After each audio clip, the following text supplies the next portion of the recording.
Welcome back to the program segment Mauna Kea Now. We have Catherine Bachnight in our studio. She is interviewing and talking with Kahookahi, Kanuha activist and one of the leaders of Protect Mauna Kea. Kahookahi, there have been formal war crimes filed in Canada with the Canadian Justice Department. Were you involved with that? Yes, I'm actually the victim listed in those war crime complaints. Can you tell us about that? Yes, absolutely. And so these war crime complaints and this war crime report was filed on, I believe it was delivered on May 13th. And so this is about a little more than a month after the first arrest happened. And so to kind of, I guess, set the stage for it, we have said this from the very beginning, and I have said this in almost every public statement, appearance, interview that I've done. And that is, and one of the reasons why, again, we are opposed to the desecration of Mauna Kea, and why we feel that we're allowed to take a stance and to stop it ourselves is because Mauna Kea is national lands. Mauna Kea in 1848 was designated as lands, as government lands of the Hawaiian Kingdom, and under the administration of the Minister of the Interior since 1848. Now, Hawaii was recognized as a sovereign independent country since November 28th of 1843 by France and Great Britain, and then a year later by the United States of America. By 1893, we had over 90 consulates throughout the world, and our government was illegally overthrown with the intention to annex it to Hawaii, to America. And now America tried to annex Hawaii to America through treaty. It failed multiple times because in a time when only 40,000 Hawaiians were alive, 38,000 Hawaiians signed a petition protesting the annexation of Hawaii to America. And Congress received this and was never able to ratify the treaty because of it. And so Hawaii was never, ever annexed to America. But in the Spanish-American War in 1898, America needed Hawaii. They needed Pearl Harbor as a base in the Pacific for their war that they had going on in Guam and the Philippines. And so they decided that they were going to annex Hawaii through joint resolution. Joint resolution is a domestic law created by Congress holding no power and or authority outside of the boundaries of its territory, which Hawaii clearly was in 1898, hence the need for America to annex it. And so a joint resolution is America's only claim to Hawaii. So therefore, the sovereignty, the independence of the country, of the kingdom, of the government, of the country was never, ever extinguished. The government was extinguished, was overthrown, but the sovereignty of the country was never extinguished. And today, the kingdom of Hawaii continues to exist. We just don't have a functioning government. So, with that being said, we know that Mauna Kea is national lands, government lands of the Hawaiian Kingdom, that the state of Hawaii calls ceded lands. But I just explained that America never legally annexed Hawaii, so these lands were never ceded. They were seized, they were taken.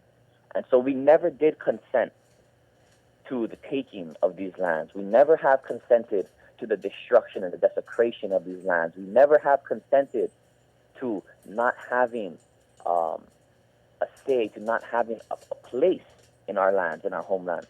And so we, as the descendants of the nationals, the subjects of that kingdom, of that country, we too are Hawaiian nationals.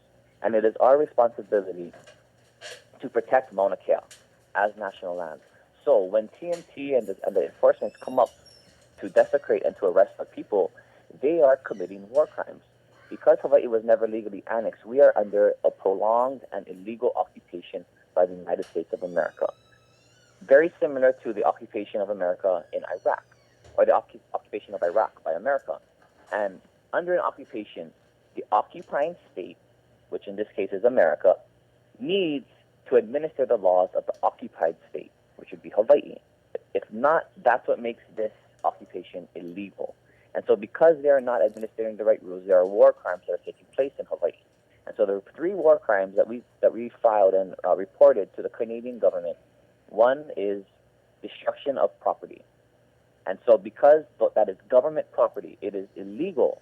It is against international laws, against the laws of occupation for the state of Hawaii to destruct those properties, which is Mauna Kea. Secondly, unlawful confinement. There is the police officers, the courts here in Hawaii are all unlawfully constituted because they're an extension of a of an illegal entity, which is the state of Hawaii. So they themselves are illegal as well. And so they have no right and they have no jurisdiction to come up there and to arrest people. So by arresting me and taking me to jail, that is unlawful confinement. That is another war crime. And then thirdly, I am required to go to court. However, I am required to go to a court that, again, is unlawfully constituted by the state of Hawaii. And so these courts lack subject matter jurisdiction, as was taken as judicial notice by Judge Cardoza in a Maui case in March, that the Kingdom of Hawaii continues to exist. And so because those courts are unlawfully constituted, I am being deprived of the right to a fair trial as well. What they should be doing is instituting Article 2 courts, military courts, that would be implementing the laws of the Hawaiian Kingdom. And so because they have failed to do these things, those are the 3 crimes that we have charged them with. And so that was filed on May 13th, and we actually received a response from the Canadian government in July.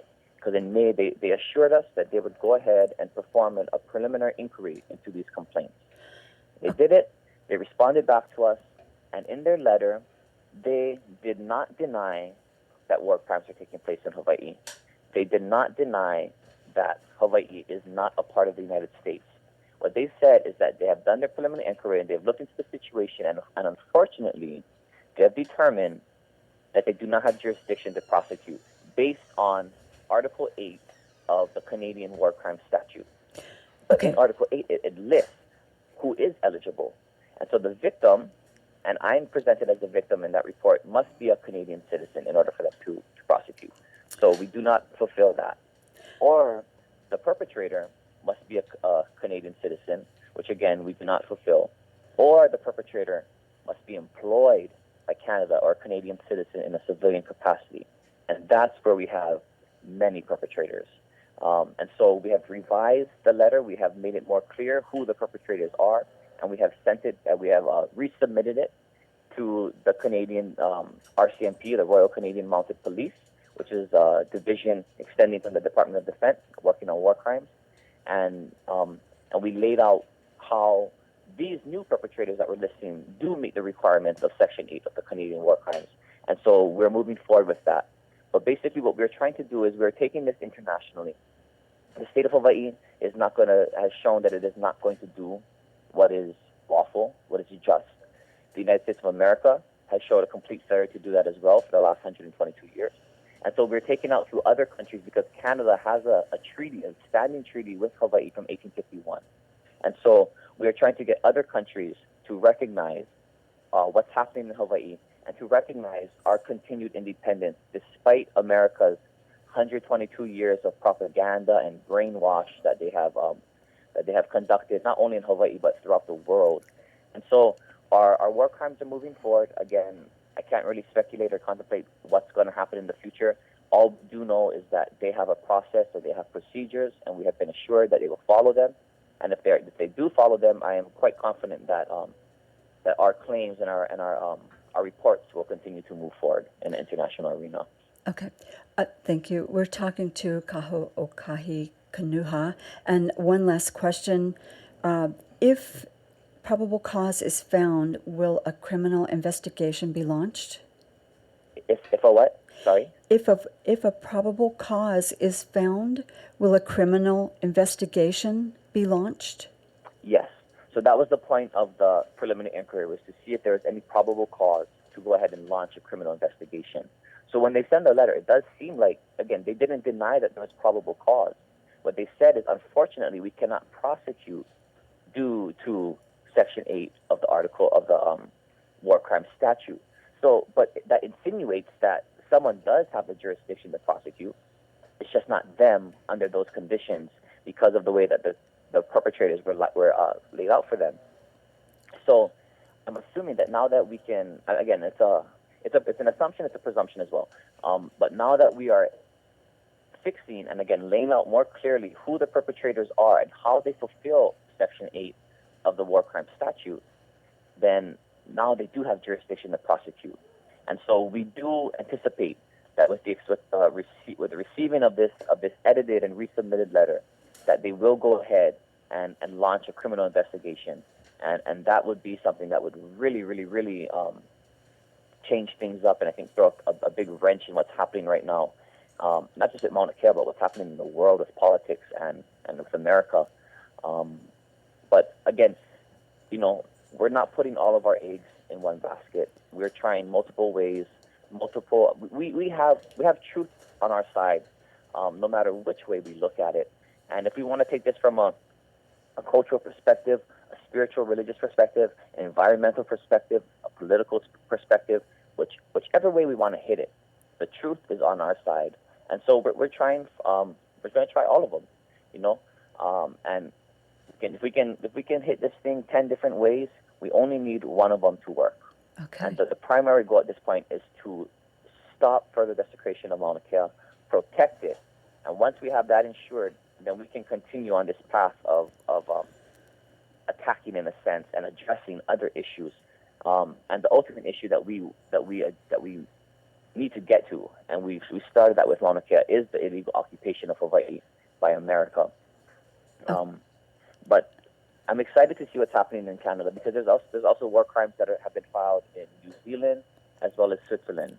And the Swiss case is moving forward as well. New Zealand was only recently filed, so I'm not sure how that's going along. But we are gaining momentum. We are getting awareness, and we are exposing this oppression and this oppression that's been taking place in Hawaii for the past 122 years, that the rest of the world thought was basically just paradise, and hotels and sandy beaches in Waikiki. And they're seeing that there's a different story, a different story that has taken place in Hawaii for the past 100+ years. And I think it's important that the world sees that and see the struggle that the people are going through. Again, the image that the Hawaii Tourism Authority wants to put out to the rest of the world is not an accurate image of Hawaii. There's mass homelessness, starvation, obesity, drug rates, incarceration, bad education. It's not always a pretty sight here in Hawaii, and it's time that become exposed. It's time that's addressed, and it's time that we fix these things. And so, but that starts with us, the people. We cannot wait on the government to do it. They won't do it. They've showed that they won't do it. It's up to us, the people, to make a difference. And so that's what we're trying to do. Mahalo for all of your work, and thank you so much for sharing your information with us today. And we appreciate you being here. It's an honor, Kahookahi. Mahalo nui. I really appreciate your guys' time. Thank you very much. Okay, aloha. Aloha.